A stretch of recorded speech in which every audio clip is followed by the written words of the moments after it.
Okay. So, hello Prof Yates. I have about 2 hours until the deadline. I don't know how I'm gonna do this, but wish me luck.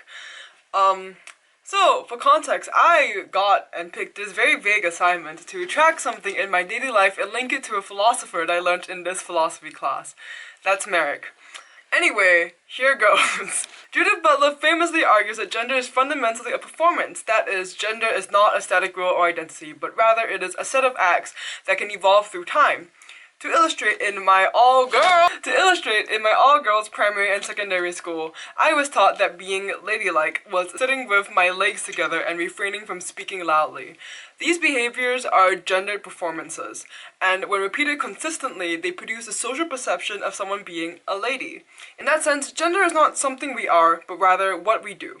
In Butler's own words, there is no gender identity behind the expressions of gender. Identity is performatively constituted by the very expressions that are said to be its results. One of the ways to perform gender is through language, how we're named, address each other, and are spoken about. Names are a form of social labeling that offer a window into the construction of gender identities and social relations in a social practice. The gendering process begins from birth. When a baby is born, you can expect a party adorned with like balloons and cakes and stuff, saying, "It's a boy or a girl." And it's perhaps the last time that it's appropriate to address that person as it. Thereafter, it has to be he or she. So the doctor pronounces your gender at birth, and it's just your assigned identity forevermore. Throughout our life, we are referred to in ways that reinforce our gender identities. Most obviously, pronouns, he, she, but it's also embedded in the linguistics that we use on each other. A male child is addressed as son or big guy, for example, and his sister might be called honey or beautiful. I was really excited to learn about Butler this semester because I heard so much about the concept last semester from my friend who was taking the class then, Merrick.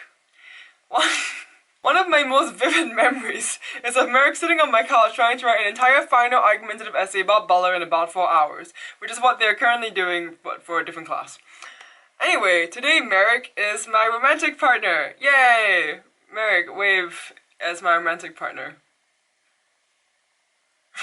But Merrick is also non-binary. Through Butler's framework, this can be interpreted to mean that they don't perform gender in a binary manner. It's a way of expressing that they cannot be categorized by the gender binary.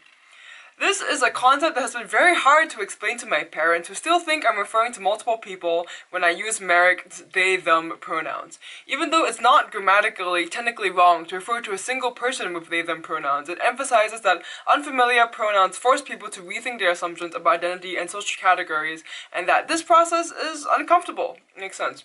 To be honest, I don't love the word partner because I think it connotes like a very deep, intense relationship that's formed over like a decade or something. And while I can be pretty safely called their girlfriend, I don't really have a better word to describe them. Singular. Partner can also be like business partners. Yes. What are we selling, dear? But I've realized that there are a lot of other things that I do call them. And this happens in every relationship. Pet names. This is Merrick. Say hi, Merrick. Hi, Merrick. But Merrick is also known as my romantic partner. Merrick's also known as Dia. Merrick's also known as Dia. And lastly, Tofu. Here's a duck.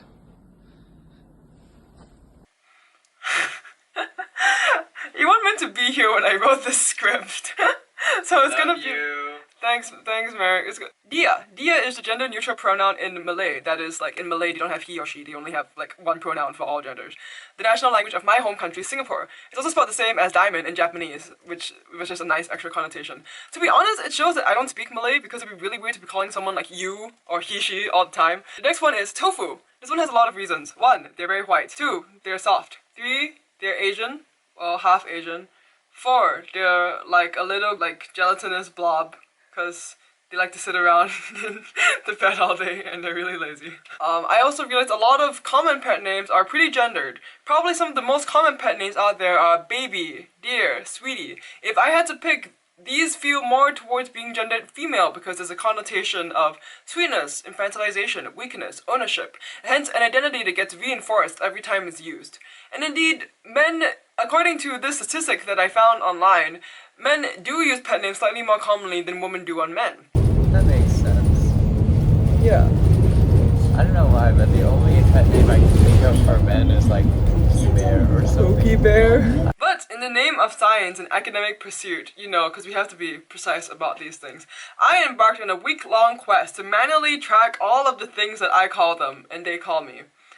I will admit this was a much more painful experience than I was expecting. I started with just like tracking it all on my phone and one really long document, because I didn't even have a vision of what I wanted it to look like, so I wasn't even categorizing them. It was literally just on the subway, lunch, tofu 4 times in the subway, happy. And then to understand it all, I ended up making a spreadsheet, which probably honestly undermined most of the purpose of this.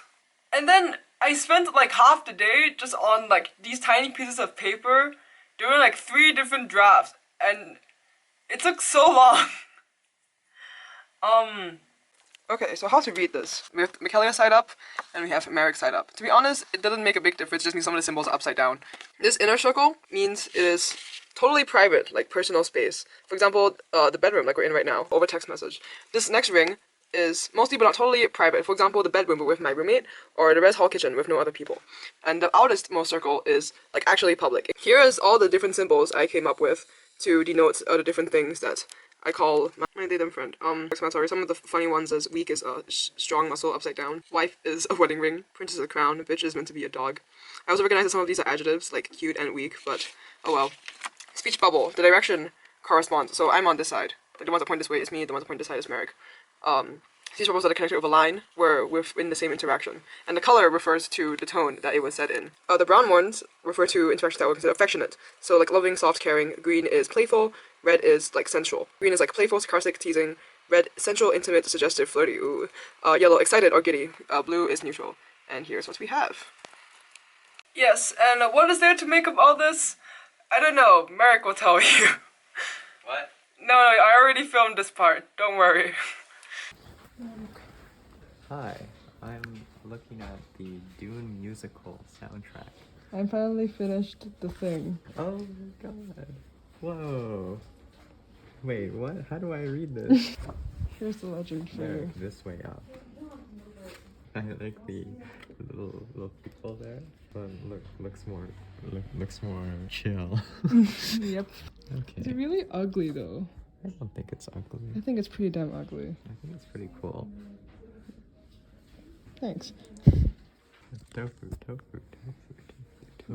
Yes.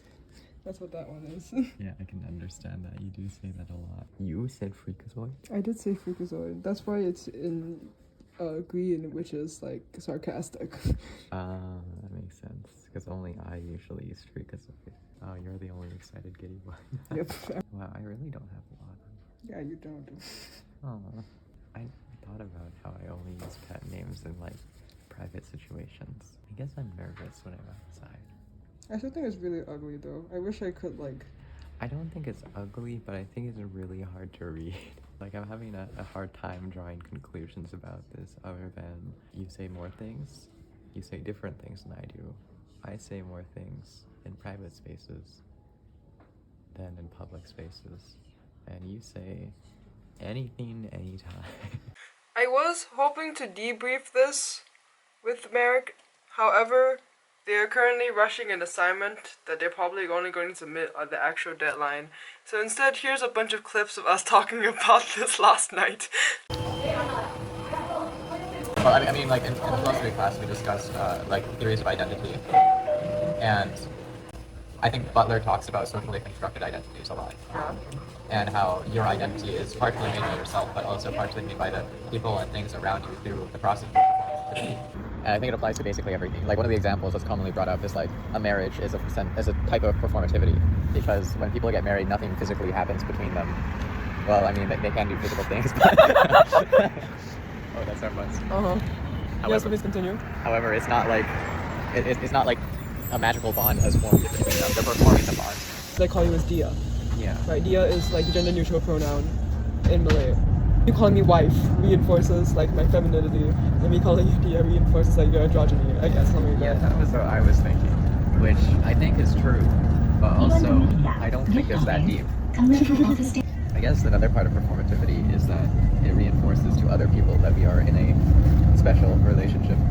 No, I think it would reinforce our relationship to each other. For example, if I just told you you would think that I'm mad at you or something. I'll be like, you stop that right this instant.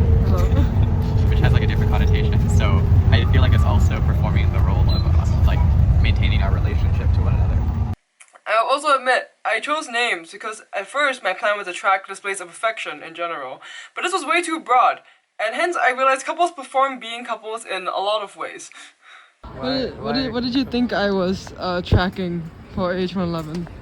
My theories are hand holding, kisses,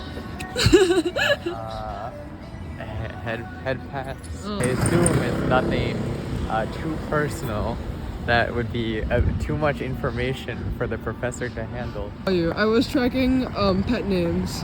Pet names. Yeah. Oh, that's so interesting. Or like honey. Whoa. Huh. That's Yeah. real. Bringing this all back to this and Butler and performativity and gender roles and something, I think I do agree that for the most part, it's kind of clear-ish from this that we perform more to each other than to other people from the fact that there's so many more inside than on the outside. So many more in like the inner ring than the outer ring. I think a piece of data that I really should have collected, I didn't really think about at the time, was that I should differentiate when we're in public, when like there's somebody in earshot. Because I remember distinctly that for these two times, it was like in a subway or something, realistically, like no one's like actually listening in. But this one time, I called them dear was because I knew like I was talking to them in the presence of somebody that we both knew. So I think if you like took it into account, the data will look pretty different. Overall, I do think that this name calling thing reinforces our coupleness much more than like our gender identities exactly. Although maybe the more interesting thing is that we have at least 3 names that are very gender related: Dia, Princess, and Wife. For the record, I call them Princess, and we call each other Wife. And maybe this helps me like reinforce their non-masculinity or something. And maybe it would be interesting to cross-reference this with like a straight couple and see like what they call each other and how often they do. Yep, okay, that's it. I have 30 minutes into submission. I'm gonna write my footnotes now. Bye bye.